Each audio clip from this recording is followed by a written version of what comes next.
কথা রেখেছেন, 3জন IPS officer suspend হয়েছেন। এবার বিচারটা হবে, সবে শুরু। হ্যাঁ, সবে ফাইল খোলা হয়েছে, অনেক অনেক মাথা রয়েছে।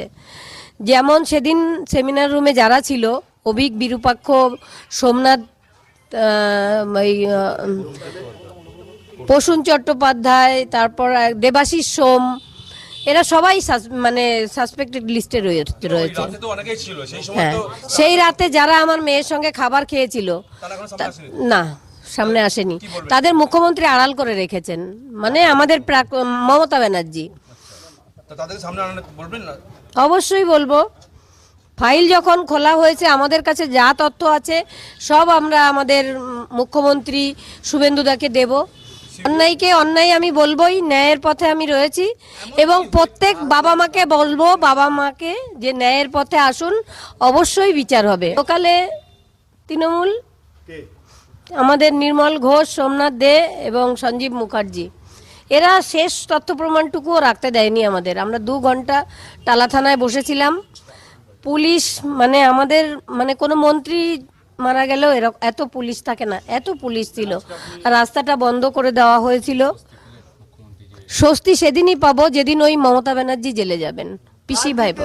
মমতা ব্যানার্জির নির্দেশেই এরা সব করেছিল। যখন বিনীত গোয়েল আমাদের সেমিনার হলে নিয়ে গেলেন আমার মেয়ের ডেড বডি দেখানোর জন্য, তখন উনি একটা ফোন করছিলেন। সেই ফোনটাই এনে আমাদের ধরিয়ে দিয়েছিলেন যে সিএম একটু কথা বলবেন। তার মানে কার নির্দেশ এসেছিল? আর শ্মশানেও দেখেছি, চুল্লিতে ঢুকিয়ে দেওয়া হলো আমার মেয়েকে, তখন নির্মল ঘোষ সঞ্জীব মুখার্জির পিঠ চাপড়ে বলছিল ওয়েলডান বয়, ওয়েলডান বয়। তাহলে কার নির্দেশ পালন হচ্ছিল আপনারা বুঝুন। মমতা ব্যানার্জির নির্দেশে। আবার কার নির্দেশে? মমতা ব্যানার্জি সমস্ত এই দুর্নীতি কাজ করে করে বেড়াতেন।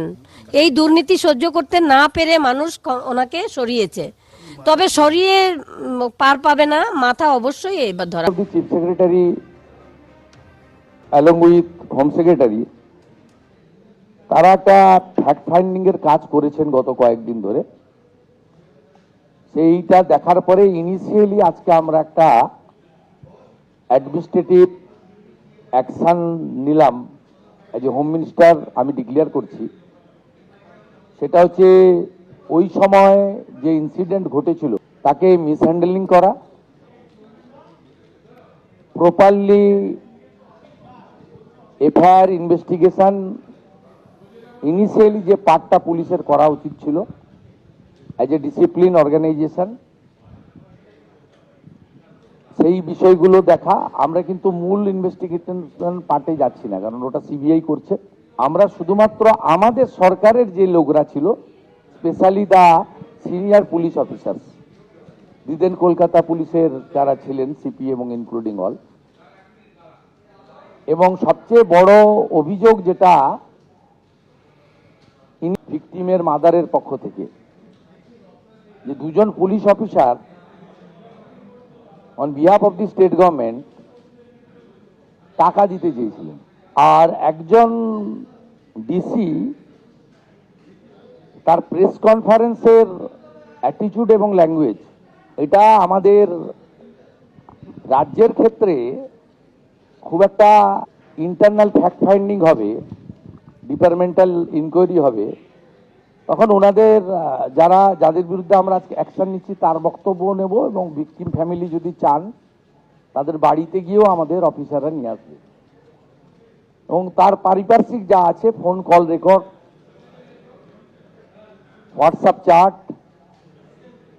এগুলো আমরা পরে পরে বের করব। তখনকার যারা অফিসাররা ছিলেন তাদের সঙ্গে কাদের কাদের কথা হয়েছে,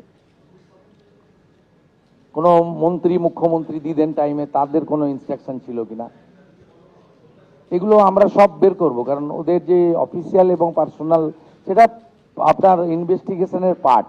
আমরা আজকে 3জন আইপিএস কে সাসপেন্ড করছি। মিস্টার বিনীত গোয়েল, উনি এখন এডিজি রয়েছেন আইবিতে, আর আরো 2জন আইপিএস, শ্রীমতী ইন্দিরা মুখার্জি এবং শ্রী অভিষেক গুপ্তা, এই 3জনকে আমরা আজকে সাসপেন্ড করলাম। এবং এইচএস এর গাইডেন্সে, সিএস এর গাইডেন্সে, এইচএস অ্যাজ পার দা রুলস যা আছে ক্যাডার রুল সেটা মেনে ডিপার্টমেন্টাল ইনকোয়ারি এবং প্রসিডিংস স্টার্ট করবে এবং within stipulated time to time সেই রিপোর্ট আসবে, যেটা প্রেসকে বলবো, যেটা ডিপার্টমেন্টাল অ্যাকশন।